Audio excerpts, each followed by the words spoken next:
మహాగణాధిపతయే నమః. ఓం గురుభ్యో నమః. ఓం శ్రీమాత్రే నమః.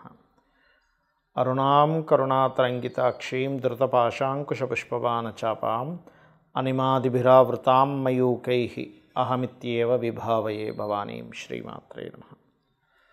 ప్రేక్షకులకి ఆ లలితాంబిక అమ్మవారి యొక్క అనుగ్రహం పరిపూర్ణంగా కలగాలని స్ఫూర్తిగా కోరుకుంటూ మనం ఈరోజు ఒక్కొక్క లగ్నము 12 లగ్నాలు తెలియని వారు రాశిని చూసుకోండి. జన్మించినప్పుడు ఆ యొక్క లగ్నం యొక్క ప్రభావం వల్ల మీకు స్థిరకారకత్వాలు అంటారు. అంటే లగ్నాధిపతి ఎవరు, ధనాధిపతి ఎవరు, తృతీయాధిపతి ఎవరు, చతుర్థాధిపతి ఎవరు, దీన్ని బట్టి మీకు ఎదగలేకపోతున్నామంటే కారణం ఏమిటి, ఫైనాన్షియల్గా సంపాదించలేకపోతున్నామంటే ఏమిటి, అన్నదమ్ముల మధ్య నుండి సఖ్యత కానివ్వండి, విద్యా విషయం కానివ్వండి, గృహ విషయం కానివ్వండి, వివాహం కానివ్వండి, ఉద్యోగము, వ్యాపారము, ఇన్వెస్ట్మెంట్స్, ఇలాంటివన్నీ కూడా మీ యొక్క జన్మజాతకంలో మీ గ్రహబలం ఎలా ఉందో చూసుకొని ఏ రకంగా నిర్ణయం తీసుకోవాలి, ఏ రకమైనటువంటి రూట్లోకి వెళ్తే మీరు బాగుంటుంది అనేటువంటి అంశాలు చెప్తుంది. నేనైనప్పటికీ కూడా చెప్పిస్తుంది సాక్షాత్ లలితా అమ్మవారిగా భావిస్తూ ఒక్కొక్కటిగా మనం తెలుసుకుందాం. కుంభలగ్నము, కుంభరాశి. కుంభంలో మీరు జన్మించారు అంటే మీది కుంభలగ్నమైన కుంభరాశి అయినా మీరు గుర్తుపెట్టుకోవాల్సింది ఏంటంటే మీలో ఉండే న్యాచురల్ క్వాలిటీ ఏమిటంటే ఆనందంగా ఉండడం, నలుగురిని ఆనందంగా ఉంచడం అనేటువంటి సహజ లక్షణం ఉంటుంది. అయితే ఇక్కడ మీ యొక్క లగ్నాధిపతి కనుక బాగుంటే విదేశాలకు వెళ్ళి ఇన్వెస్ట్మెంట్స్ కొత్త వాటిలో ఇన్వెస్ట్మెంట్ చేయడం వల్ల లైఫ్లో అద్భుతమైన స్టేజ్కి వెళ్తారు. ఇక్కడ మీరు ముఖ్యంగా మీ యొక్క శని భగవానుడి యొక్క స్థితి కనుక బాగుంది, ఇంక తిరుగులేదు, దేశ విదేశాలకు వెళ్ళిపోతారని చాలా స్పష్టంగా చూపిస్తుంది. కానీ ఇదే శని భగవానుడు కనుక పాడైనట్లయితే వ్యసనాలకు గురవడము, డౌన్ఫాల్ అవ్వడము, కాళ్ళకి సంబంధించిన ఇబ్బందులు రావడము, ఇన్వెస్ట్మెంట్స్ అన్నీ కూడా డెడ్ ఇన్వెస్ట్మెంట్స్ అవ్వడం జరుగుతుంటుంది. కాబట్టి మీ శని భగవానుడి యొక్క స్థితిని బట్టి మీ యొక్క లైఫ్ ప్లాన్ అనేటువంటిది చేసుకోవాలి.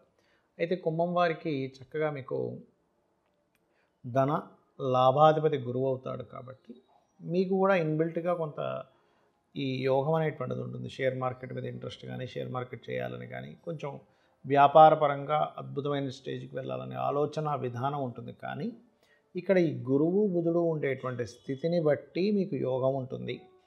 అలాగే ఖచ్చితంగా కుంభం వారికి ఒక మిస్క్యారేజ్ కానీ, స్త్రీ సంతానం కానీ ఉంటుంది. లేదు అంటే మిస్క్యారేజ్ తర్వాత సంతానం, పురుష సంతానం కలుగుతుంది.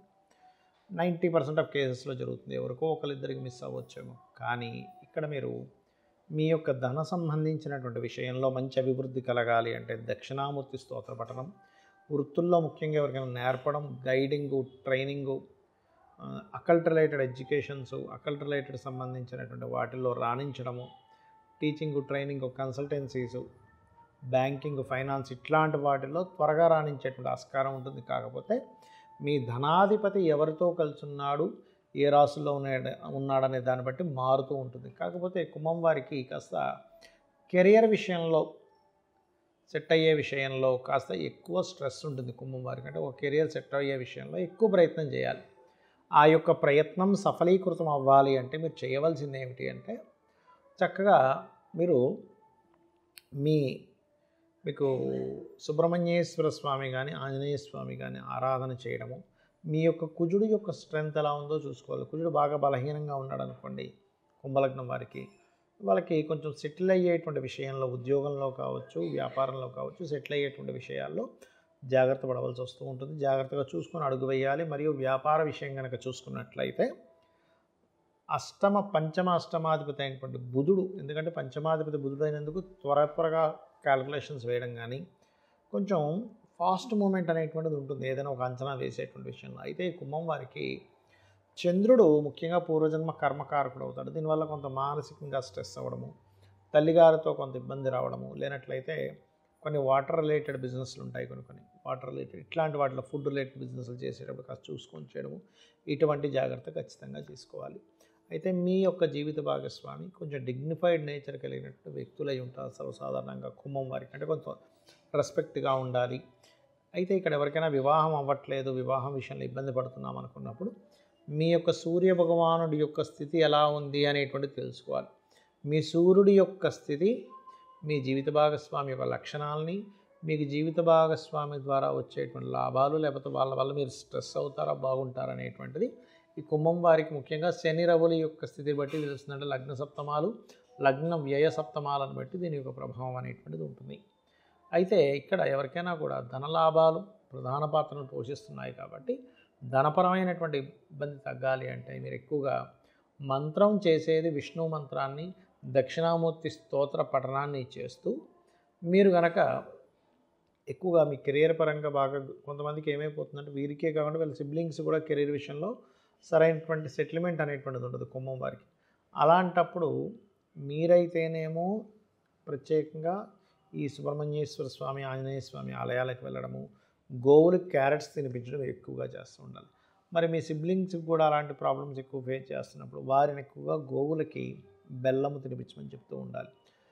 ఆ రకమైనటువంటి పరిహారాలు అనేటువంటివి మీకు కెరియర్ పరంగా చక్కటి ఫలితాలను ఇస్తుంది, అందులో ఎటువంటి సందేహం లేదు.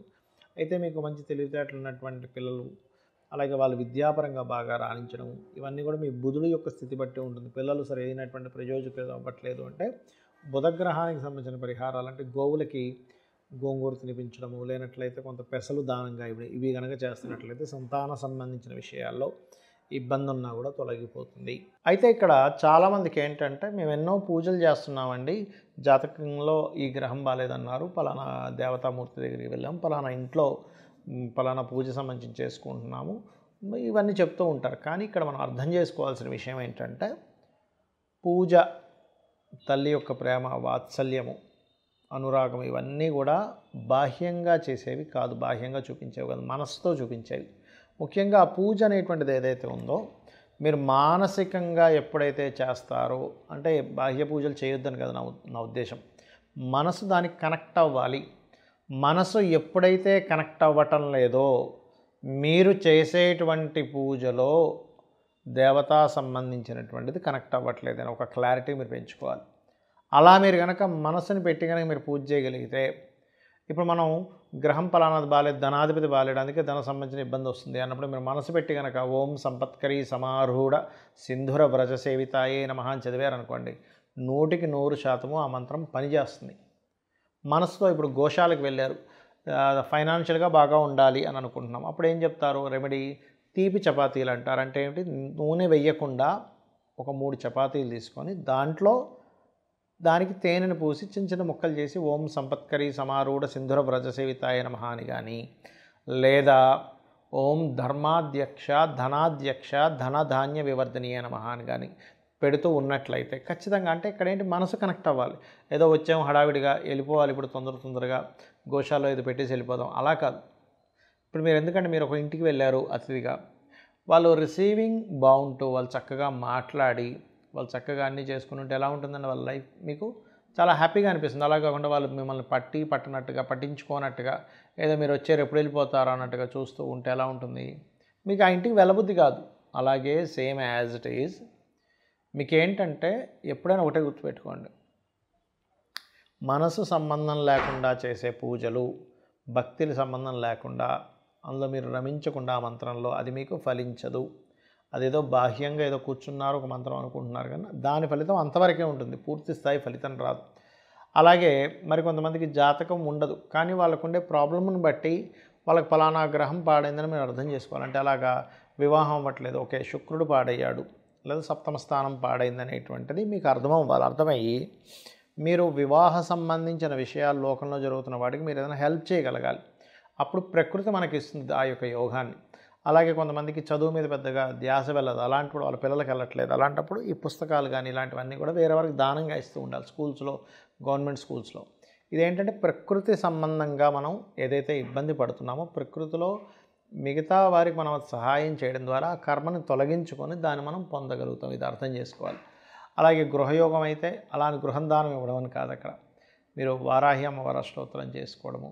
అలాగే కొంతమందికి అనారోగ్య సమస్యలు ఉంటూ ఉంటాయి బాగా, అలాంటప్పుడు గవర్నమెంట్ హాస్పిటల్స్కి వెళ్ళి అక్కడ ఉండేటువంటి పేదవారికి ఏదైనా పళ్ళు పంచడం, లేదా మెడిసిన్స్ లాంటివి ఏమైనా వాళ్ళకి ఇబ్బంది ఉంటే వాళ్ళకి ఏదైనా చేయడము, ఇలా మీరు ఎప్పుడైతే మీ యొక్క కర్మని బ్యాలెన్స్ చేసుకుంటారో అది ఆటోమేటిక్గా సెట్ అవుతుంది. కొంతమందికి చూడండి జాబ్ ఉండదు, మీరు చేసే జాబ్ ఒక 50,000 60,000 లక్ష రూపాయలు శాలరీ అనుకోండి. ఇంకొంతమంది చిన్న చిన్న జాబ్స్ చేస్తుంటారు 10,000కి 15,000కి ఇలా.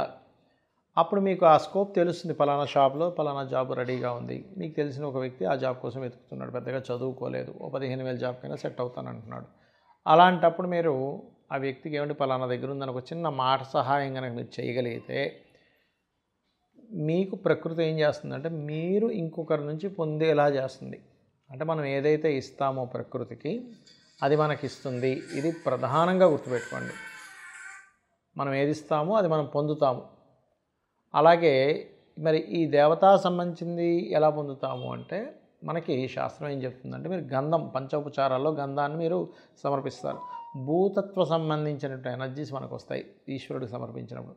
వాయు సంబంధించినవి, ఆకాశ సంబంధించిన అంటే పుష్పాలు సమర్పించడం ద్వారా ఆకాశము, ధూపం వల్ల వాయు సంబంధించిన, దీపం వల్ల అగ్ని సంబంధించిన, నైవేద్యం వల్ల ఒక్కొక్క దానికి ఒక్కొక్క ఆకాశతత్వము, జలతత్వము, భూతత్వము, ఈ రకంగా మనకి అభిషేకం వల్ల జల సంబంధించినటువంటి అంటే ఈ పంచభూతాల యొక్క ఎనర్జీస్ ఏవైతే ఉన్నాయో మనకి సకాలంలో చక్కగా మీకు అందడం జరుగుతుంది. శ్రీమాత్రే నమః.